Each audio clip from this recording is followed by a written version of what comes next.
All right, Shalom. Want to start off by giving all praises, honors, and glories due to Yahweh, Ba'ashem, Yahushai, Ba'ashem, Rakak Wadash. Okay. Double honors to my elders and apostles, bishops, okay, of Great Millstone who rule and teach well.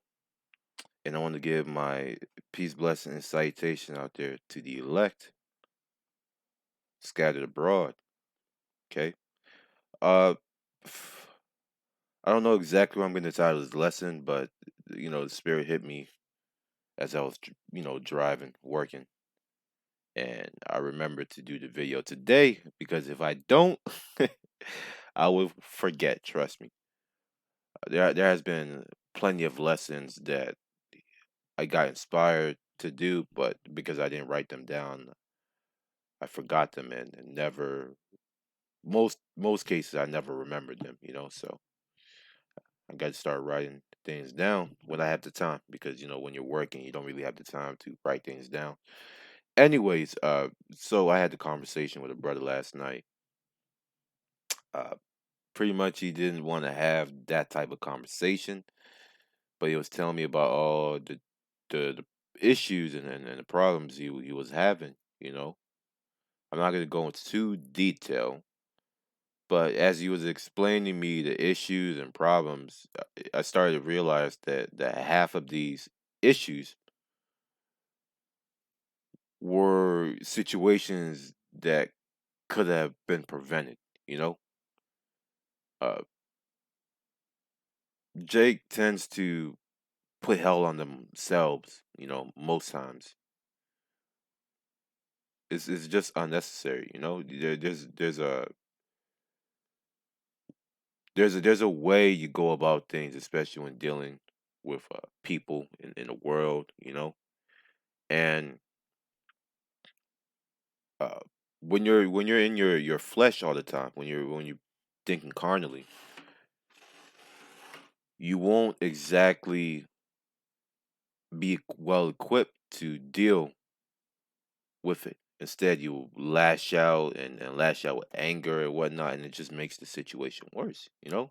This is I'm actually gonna start at I don't know what scripture I want to get. Let me go ahead and get Proverbs chapter 1. This is Proverbs chapter 1 verse 2. To know wisdom and instruction, to perceive the words of understanding, to receive the instruction of wisdom, justice and judgment and equity, to give subtlety to the simple, to young men knowledge and discretion. Discretion, very important. Keyword discretion. Discretion and subtlety. Okay? Those are very two important factors in this truth. A lot of young men, they lack subtlety and discretion. They think, oh, because I'm in this truth, I could just talk to people and act towards people, with a malicious intent. Just because you're in this truth and you're under the banner of the Lord, okay, doesn't give you an excuse to have that type of behavior, especially towards people that still have a control over your life, or over your life. You don't want to be put in a peculiar situation where you have nowhere to turn to. So that's why I told the brother, hey, look, to so and so, don't do this, don't do that. Next time, be like this, be like this, and throughout our whole conversation, we finally found out, or I finally found out, that majority of these situations could have been prevented. Like, and that's also another thing. Another thing that I talked about. Let me go ahead and get it. A lot of you young guys can't control your fucking anger, and I'm just saying it like that. Excuse my French. You have to control your fucking anger. Do not allow your temper, okay, to flare up like that. That's a sign of a weak emotional man. You're just allowing your temper to flare up like that. Okay? Especially when it's over just the littlest things. But see, A person like that has that type of temper, it seems to be something that's been gradually built up. You need to go out and release that temper, that anger you have. That's what you need to go and do. Whatever it's, go talk to a woman and get you some play or do whatever. You have to release that anger. Go ahead and work out. You could do some jogging or whatever just to take your mind off of what's going on. You can't have that pent up anger in you, especially when it's mixed with testosterone. It's not good. It can lead to violent situations. Control.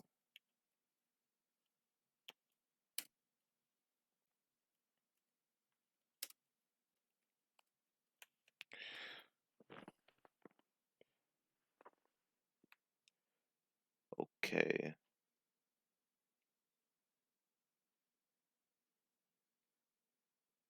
Okay. This is good. Self control is very important. Self control is very important. It's something that you have to master in order for you to exceed in this gospel because you need self control. Like, I'm going to give you an example for a Day of Atonement when you can't eat or drink, you have to have self control. Okay? You have to have self control. So, self control is very, very, very important. Discipline, self control, knowing when to stop, knowing when you're getting towards the carnal side, and stop and withdraw and go back to the spiritual side and build that up more. You got to know when to do these things because then again, a just balance or unjust balance is abomination to the Lord. You know, you have to have a just balance in the sight of the Lord. Okay. Proverbs 25, verse 28, he that have no rule over his spirit is like a city that is broken down and without walls. And that word broken down, I want to see something, what it means for it to be broken down. Because we know what it means in the English, broken down or whatnot. It means the building has not been well kept. And when things are not well kept, they run down and they look pretty much broken. You got bricks missing, half the ceiling has collapsed in. I've seen some houses that look like that. You know, you don't want to. You don't want your spirit to be like that because you will not last long in this gospel. I'll tell you that. Okay.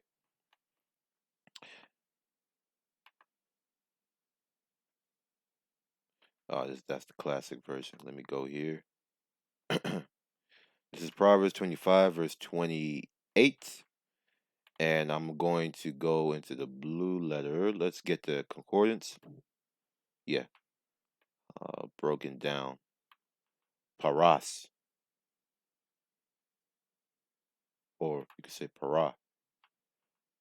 Parats. Para.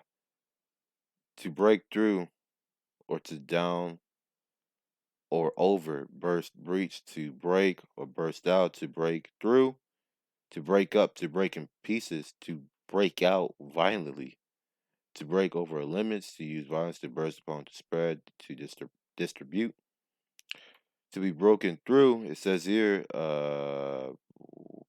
spread goes into German, whatnot. I'm having issues with my eyes, Salak. It's having this little like this pepperish feeling, you know. Low when I can go, go see what's going on and heal it because it's been disturbing me, especially when the weather when the weather is heated and humid like this. I tend to get these pepperish feelings in my eyes, and it's like a stinging sensation, and it hurts. My eyes start getting all watery and stuff. It's crazy. Anyways, enough of my problems.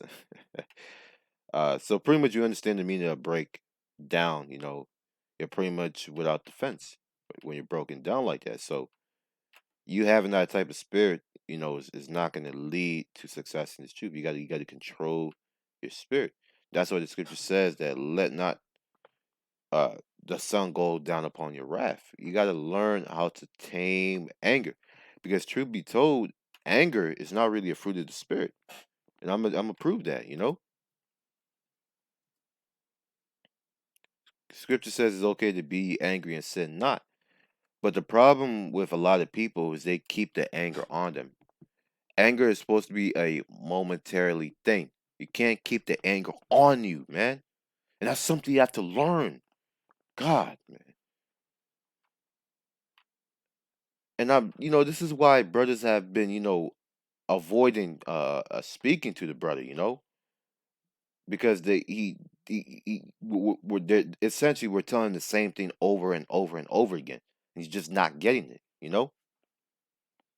It's gonna come to a point in time when brothers are not gonna pick up your call or whatever, talk to you because you know it just seems to be a repetitive thing. Okay, this scripture, not the scripture, this truth, even though we have the brotherhood, it's still a lonely walk. Okay, because we're not there side by side to hold hands with you to go into the kingdom. You have to figure these things out. You have to grow up, figure these things out. If you're lazy or you have demons on you, to go on the fucking excuse me, Slaki. I don't want to get carnal, but go on a fast and purge them demons out. And if you're going on a fast and praying about it, then that means you're not putting faith in your prayers. Okay? Scripture says talks about a person that doesn't have faith when they pray. It's like a wavering wave that's being tossed to and fro. You don't want to be like that guy. You got to come unto Yahweh Shem Yahshai, unto the throne of grace, grace for a reason. Okay? The scripture says, cleave unto the Lord, and he will abundantly pardon. Come into the throne of grace boldly, okay? With confidence, okay? Not with doubts or whatever.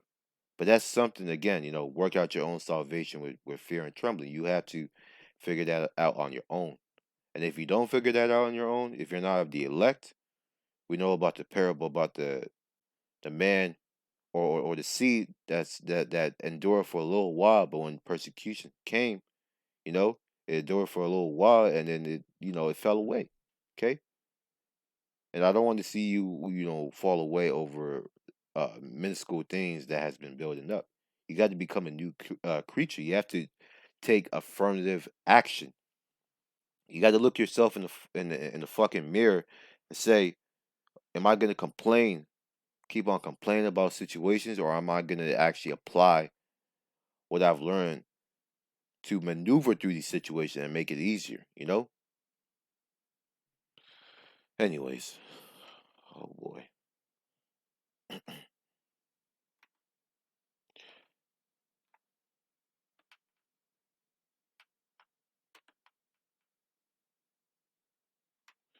This is Galatians chapter 5,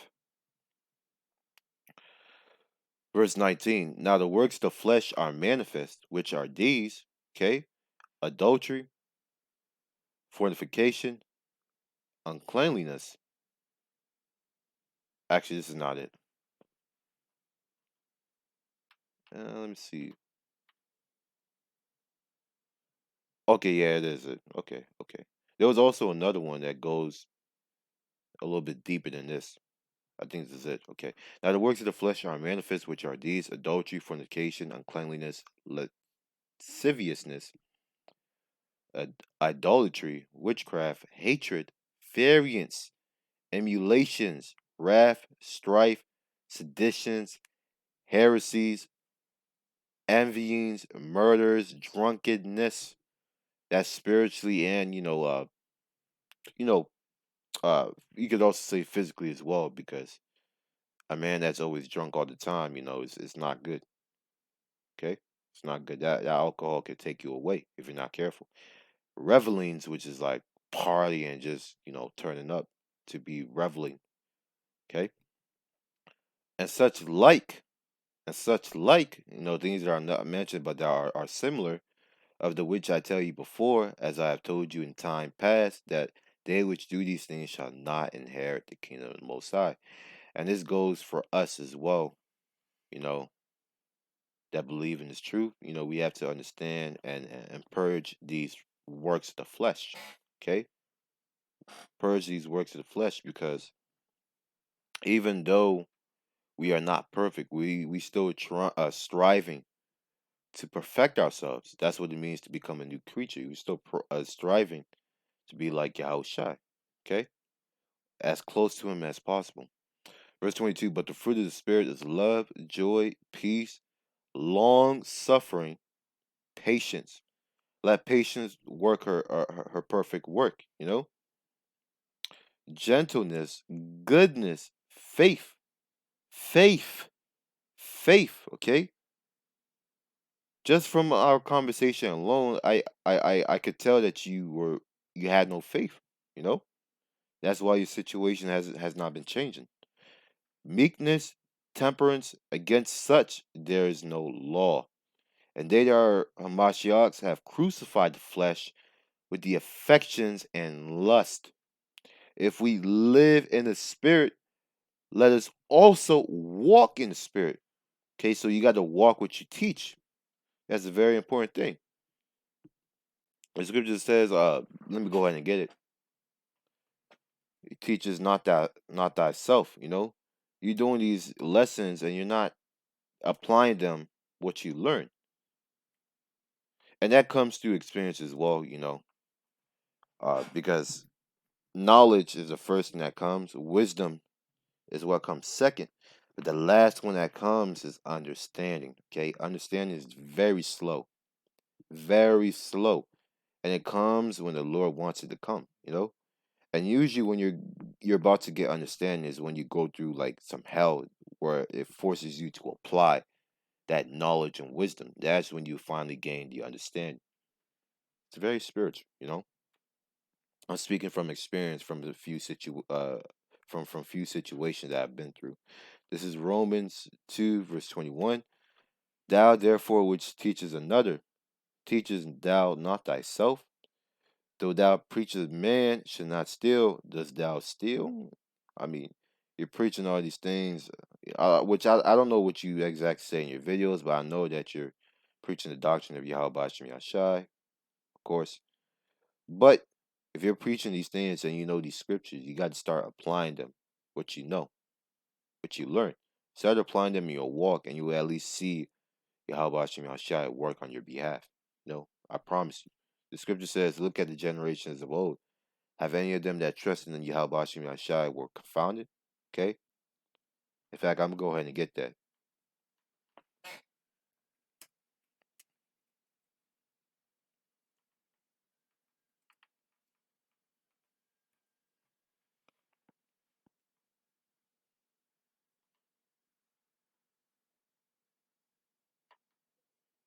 This is Sirach 2, verse 10. Look at the generations of old and see, did ever any trust in the Lord and was confounded? Or did any abide in his fear? The fear of the Lord is very important. That's why people get messed up and they just do all types of manners of wickedness, even those that are of the circumcision. Why? Because they don't fear the Lord. The fear of the Lord is very important. Or did any abide in his fear and was forsaken? Or whom did he ever despise that called upon him? Okay, when you call upon him, you got to call upon him with faith. That's what he likes. Okay? The Lord loves to see a faithful man. Okay? So going back to Romans 2, verse 21, I'm going to keep reading down, verse 22. Thou that sayest a man uh, should not commit adultery, does thou commit adultery? Thou that abhorrest idols, does thou commit sacrilege? Thou that makest thy boast of the law, through breaking the law, dishonor thy power. Okay? So you want to be very careful on how you maneuver in this truth, or else you be put in the most high, Yahweh Shem Yahshai. In fact, Yahweh Shai mainly to an open shame, because you have the name of Yahweh Shem Yahshai upon you when you walk through this world, and the people, even though they don't see it, spiritually they know it. So when you're not following the works or the teachings, okay, you're gonna be looking like a hypocrite, and very soon, the Lord will address that in the congregation, bring it up, have a brother rebuke you, or in worst case scenarios, you fall out because of that. So you have to be very careful in how you maneuver in this truth. But going back to, what I was talking about before, the scripture that I wanted to get was Second Esdras 7. Okay? This is very important. Second Esdras 7. It's not good to always and this is a mistake I made on my part, to pretty much let a brother dump all his problems on you, because it weighs your spirit down, because now the next day you're up thinking about what the brother's going through. It's good to always have that pillar hold your brother up, but it comes to a certain point in time where you just got to say, look, you got to go on your own. You got to figure it out. You got to figure out, instead of just dumping your problems on the next man. It's not going to do anything. Okay, and this is like the fourth conversation that we had about stuff like this. It's crazy. The second Esdras 7, verse 6. There is also another thing. A city is builded and set upon a broad field and is full of good things, the kingdom. That's what we are patiently waiting for, right? Verse 7. The entrance thereof is narrow and is set in a dangerous place to fall. Okay? Like as if there was fire on the right hand and on the left a deep water. The entrance thereof is narrow, meaning many are called, but few are chosen. Okay? Many are called into this thing, but when they enter through that entrance, only a few make it. Only a few. That's why the scriptures talks about the remnant. A few small number will make it. Okay? Because why? This truth purges majority of the world. Or let me say purges majority of people in this world. Okay? Because they're not built uh to last, or they're not built for this gospel. And ultimately it wasn't meant for them. Verse 8, and only one path between them both, even between the fire and water. Here's a key point: so small that there could be but one man go there at once. So what does that tell you? Work out your own salvation with what? Fear and trembling. Okay? The brothers will always hold you up, but first and foremost, always try to work things out on your own. Now when all hell, when everything has gone to hell on your side, that's when you seek the brothers' counsel, and let the brothers pretty much consult you, console you, if that's the word I'm looking for. But don't always dump your problems or what you're going through on the next man, because it weighs his spirit down. And I'm not dashing or bashing the brother, actually. I'm not bashing him, but I just need to speak about it because it needs to be said, which is why a lot of brothers have, kind of avoided him, if I say the word right, avoided speaking with this individual, because they'll give him sound advice, but Jake, Jake. Oh man, Jake thinks he can just, oh no, I won't do that. And then finally, when something happens, he's like, damn, I should have done that. You brothers were right. Well, yeah, no shit, bro. We've been trying to help you, but you're being stubborn. We still love you though, but you're stubborn as hell. Verse 9: if this city now were given to a man for an inheritance, if he never shall pass the danger set before it, how shall he receive this inheritance?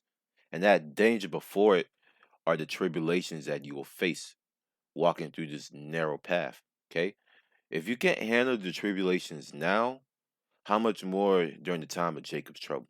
I was, the spirit had me, not say that, because I was gonna say it to him last night, but the spirit had me not say it for whatever reason it was. The spirit just didn't want me to say it, but that's the truth.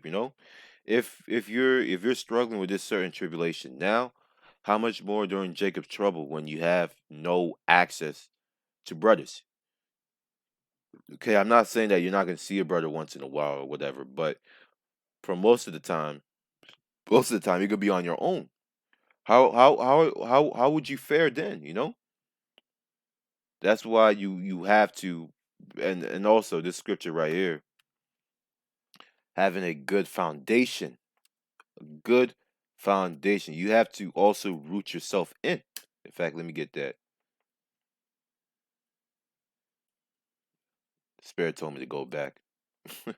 I was gonna get two precepts, but the Spirit told me to go back to this one. Good foundation. Let's see what comes up. Let's see what comes up. The parable of two foundations. Yes, sir.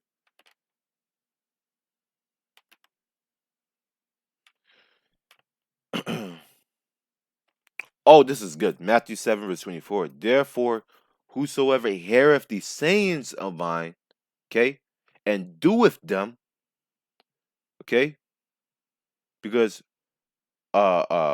faith without works is dead, okay. Therefore, whosoever heareth these sayings of mine and doeth them, I will liken him unto a wise man which built his house upon a rock. And that rock is Yahushua himself. Okay? He's our rock, the author and finisher of our faith. Okay?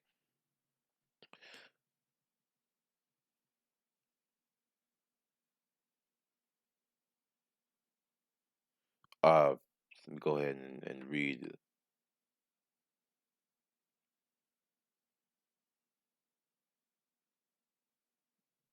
Let me go ahead and read down, look for the scriptures.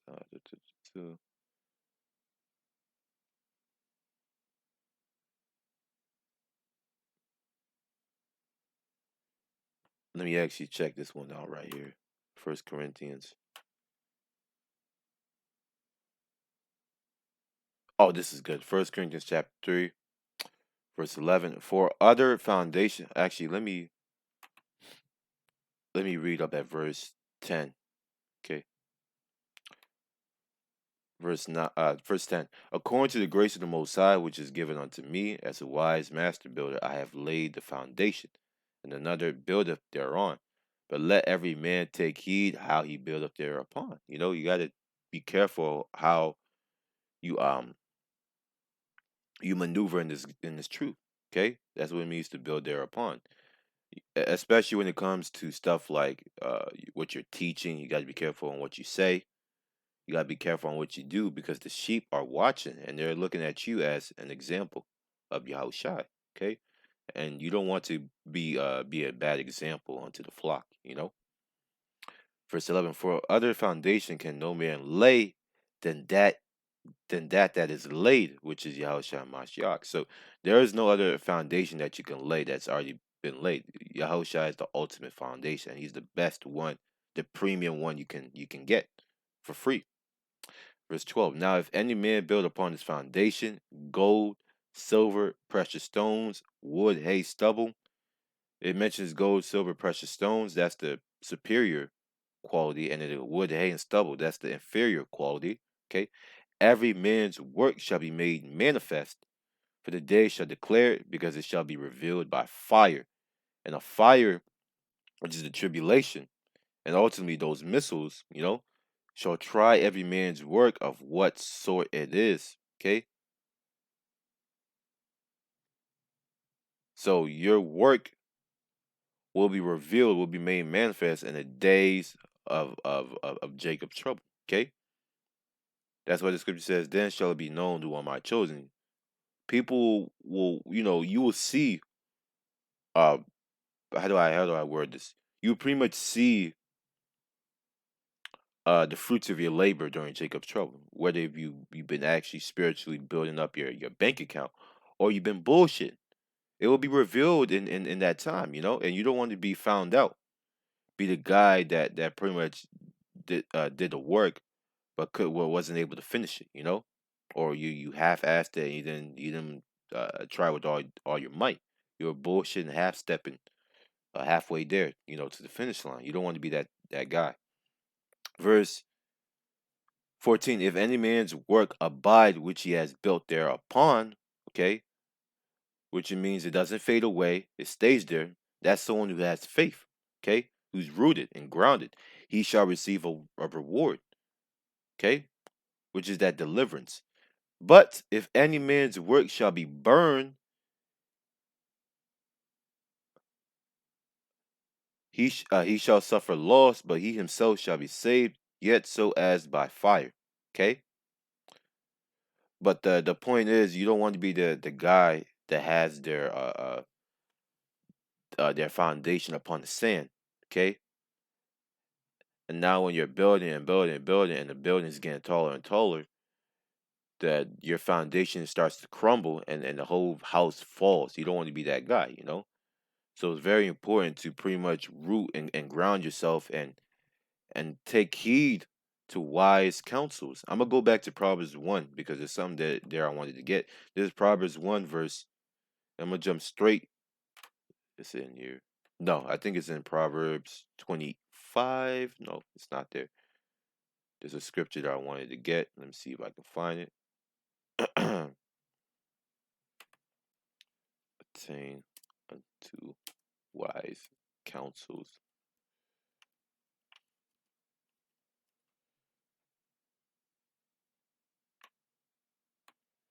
Okay, it was in Proverbs. This is Proverbs 1 verse 5. A wise man will hear and will increase in learning, and a man of understanding shall what attain unto wise counsel. So uh pretty much if you're a wise man, a man of understanding, you're gonna grasp what we say. These wise counsels that the brothers are giving you, you know? So it's best, the scripture says that obedience is better than sacrifice. So you want to obey now. Take heed to what the Spirit is telling you before it's too late. I want to end this lesson off by giving all praise and honors and glories due to Yahweh, Ba'ashem, Yahweh Shai, Ba'ashem, Prakakwadash. Double honors to the elders and apostles, great millstone, and until next time, Shalom. You know.